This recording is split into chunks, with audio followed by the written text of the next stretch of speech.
எறும்பும் வெட்டுக்கிளியும். மதிய வெயில் நேரத்தில் வெட்டுக்கிளி ஒன்று இங்கும் அங்கும் குதித்து பாட்டு பாடி ஆடிக்கொண்டிருந்தது. அப்போது எறும்பு ஒன்று அரிசி ஒன்றை எடுத்துக்கொண்டு அதே பாதையில் தன் வீட்டிற்கு சென்று கொண்டிருந்தது.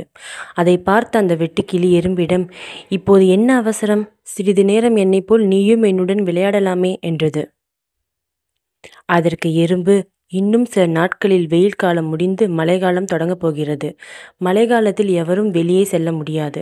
அதனால் அந்த நேரத்திற்கு தேவையான உணவை இப்போது இருந்தே நான் என் வீட்டில் சேகரித்து வைத்துக் கொள்கிறேன்" என்றது. வெட்டுக்கிளி எறும்பிடம், "மழைக்காலம் வர இன்னும் நாட்கள் இருக்கிறது. நான் விளையாட செல்கிறேன்" என்று சிரித்துக்கொண்டே நடனமாடி சென்றது. நாட்கள் கடந்தன. மழைக்காலமும் வந்தது. தான் சேகரித்த உணவை உண்டு தன் வீட்டிலே எறும்பு இருந்தது. ஆனால் இந்த வெட்டுக்கிளியுக்கோ உணவு ஏதும் கிடைக்காமல் உணவு தேடி மலையில் சுற்றித் திரிந்தது.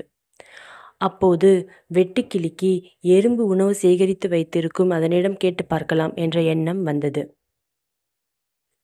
வெட்டுக்கிளி எறும்பின் வீட்டிற்கு வந்து எறும்பிடம், "எனக்கு மிகவும் பசிக்கிறது. ஏதாவது உணவு கிடைக்குமா?" என்று கேட்டது. தன்னிடமிருந்த சேகரித்த உணவிலிருந்து சிறிதளவை வெட்டுக்கிளியிடம் கொடுத்த எறும்பு, "அன்று என்னை பார்த்து சிரித்தாயே, இப்போது நான் சேகரித்த உணவுதான் இன்று நாம் இருவருக்கும் உதவியது. இனி நீ எப்போதும் சோம்பல் இல்லாமல் வெயில் காலத்தில் மழைக்காலத்திற்கு வேண்டியதை சேமித்துக்கொள்" என்றது.